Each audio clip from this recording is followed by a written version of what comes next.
da smo se s kolegom Vasletom dogovorili, da bom jaz samo kratko uvedel temo, potem bo on dal dost jasen prikaz osnovnih problemov, ki so se v zadnjem letu, dveh, treh pojavljali na področju konkurenčnosti. Na koncu bom jaz potem še povzel z najbolj pomembnimi ukrepi, ne bi ponavljal tistih, ki ste jih že slišali, glede na to, da je vlada že nekatere sprejela, je pa še nekaj takih, ki so pomalem kontroverzni oziroma bojo zahtevali čim prejšnjo odločitev in tudi sprejem po našem mnenju, ki smo pripravljali skupaj to gradivo. Za začetek bi vas samo rad opozoril na eno schemo, ki jo imate na ekranu, ki vam daje lažji pogled v to, kaj se sploh dogaja na tem področju, da ne bi izgledalo, kot da smo kot kure, ki ne znamo najti zrna. Ta slika vam pove, da je v bistvu vlada sprejela izhodišča za pripravo strategije razvoja Slovenije 2013-2020. Ta izhodišča lahko najdete na internetni strani službe vlade za evropske zadeve in razvoj, ker boste videli, na kakšen način predlagamo, da se ta projekt v letošnjem letu začne in do konca leta 2012 tudi konča z končnim dokumentom, ki bo imel naslov Strategija razvoja Republike Slovenije. V fazi izvajanja te strategije obstoječe, ki naj bi se končala z letom 2013, smo ob začetku ali pa nekje na prvi polovici delovanja vlade ugotovili, da potrebuje nekaj osvežitev zaradi okoliščin, v kateri se je znašlo slovensko in tudi evropsko gospodarstvo. In zaradi tega je bila pripravljena takrat izhodna strategija Republike Slovenije do leta 2013 in pa potrebne strukturne spremembe. O tem ne bi govoril, ker jih dobro poznate. Na osnovi vsega tega koncepta, ki ga je tukaj prikazujemo, bi naj na podlagi sprejete strategije razvoja Republike Slovenije obstajali naslednji dokumenti, ki jih boste lahko potem letno in tudi bolj tekoče spremljali. Program državnih razvojnih prioritet in investicij, ki naj bi finančno ovrednotil glavne cilje pa prioritete iz strategije razvoja Republike Slovenije in ki bodo nosilni elementi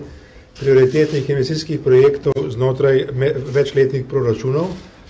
To bo na nek način zamenjalo zdajšnjo neobvezujočo do določene mere resolucijo o razvojnih projektih, ki jih je pripravila še prejšnja vlada. Drug pomemben dokument strukturne narave oziroma vsebinske narave bo nacionalni reformni program, ki se bo letno obnavljal, bo pa vezan na tako imenovano Evropo 2020, to se pravi evropski dokument, ki je podoben strategiji razvoja Slovenije in ki opredeljuje osnovne principe in pa cilje Evrope do leta 2020. S tema dvema dokumentama ali pa tremi dokumenti sta močno povezana tudi program stabilnosti, ki je zdaj v tako imenovani evropski perspektivi oziroma evropskem upravljanju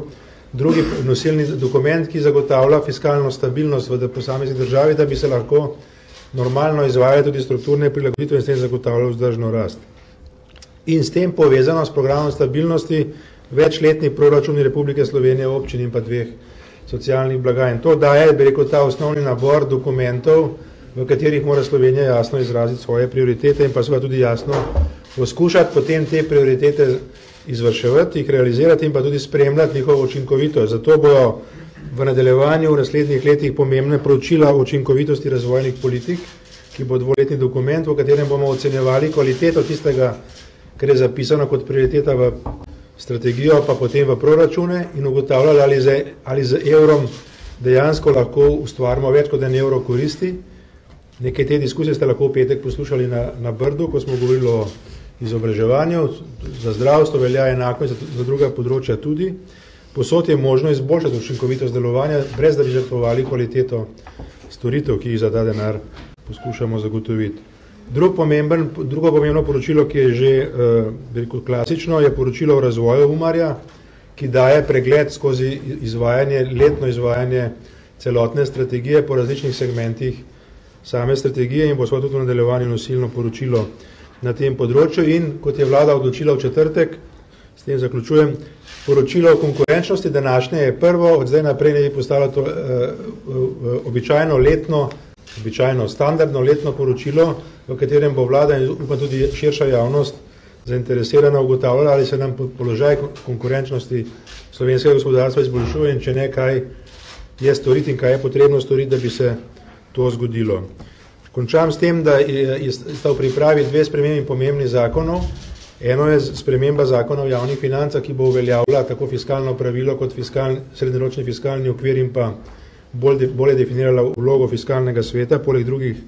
sprememb, in na drugem koncu zakon o razvojnem načrtovanju, ki bo zakonsko opredelil elemente razvojnega načrtovanja, o kateri sem nekaj malih besed tudi zdaj povedal. Torej, če se zdaj vrnemo k poročilu konkurenčnosti,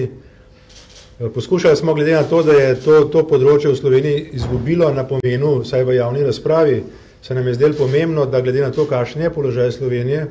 takšno poročilo pripraviti. Zahvaljujem se tudi Umarju za njegovo sodelovanje, ki omogoča prvič jasno identificiranje osnovnih problemov, na osnovi tega neko možnost ugotavljanja, kaj se nam lahko zgodi, če se ne bojo zgodile spremembe, in tretjič, kakšne spremembe smo na osnovi zaznanih problemov lahko ta trenutek dešifrirali kot najbolj pomembne, poleg tistih, ki jih boste lahko spremljali tudi v programu stabilnosti. Torej, jaz bi najprej prosil gospoda Vasteda, da nam da eno krajšo predstavitev teh osnovnih problemov, potem bomo pa jaz predstavil še nekaj najbolj zanimivih predlogov ukrepov.